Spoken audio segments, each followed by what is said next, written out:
Taarifa kwa vyombo vya habari tarehe 8 mwezi Mei mwaka 2025 kuwatoa wavamizi kwenye nyumba za shirika la nyumba la taifa namba 101 na 201 zilizoko kiwanja namba 17 na 18 Kitalu K, barabara ya Market Moshi mjini. Shirika la nyumba la taifa NHC siku za hivi karibuni limekuwa likitekeleza wajibu wake wa msingi wa kusimamia rasilimali nyumba za taifa ilizokabidhiwa kuzisimamia kwa mujibu wa sheria.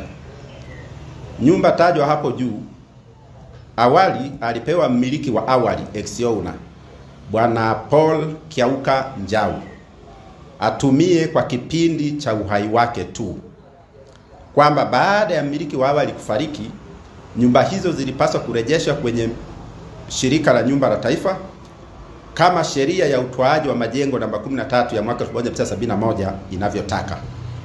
Hivi karibuni shirika mkoa wa Kilimanjaro limebaini kuwepo kwa wavamizi wa nyumba za kuishi tajwa hapo juu. Baada ya shirika kuzitoa nyumba hizo mwezi wa 3 mwaka 2025 mwaka huu, tulibaini kwamba zilikuwa zinatumiwa na watu waliojiita wamiliki wa nyumba hizo. Uchunguzi wa shirika uliofanywa kupitia nyaraka mbalimbali ulionyesha kuwa nyumba hizo ni sehemu ya majengo yaliyotaifishwa na serikali na wamiliki wao walikuachiwa kutumia nyumba hizo kwa muda wa uhai wao tu.